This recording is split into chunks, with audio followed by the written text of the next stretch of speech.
Hello mga person! So ayun na nga, tayo dinalaw ng boredom sa buhay. So tayo po today is taong kusina. So for today, tayo po ay magluluto. Yes po mga person, magluluto. Huy! Cook yarn! So today, tayo po ay magluluto ng chicken humba with taba ng yobabs. Yes po, you heard it right, taba ng yobabs. So ayan na nga po, nilagay ko na po yung mga ricados na kailangan ko. And alam nyo na yun kasi mga basic lang yan ng mga kineme sa pagluluto.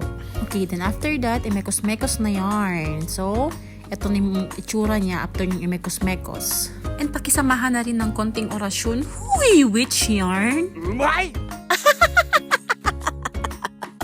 So, ayun na nga, after 365 days, and that's equivalent to 12 months. Whew! Genius ang person. Oh my God! And ayan na mga person, konting orasyon na lang at matatapos na po tayo sa kakamekos-mekos natin.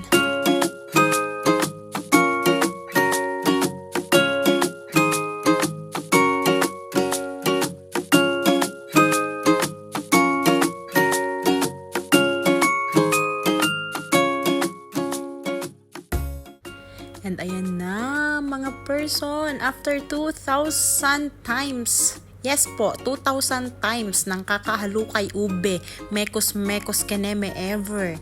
Sa wakas naluto na rin po ang ating chicken humba with taba ng yobab.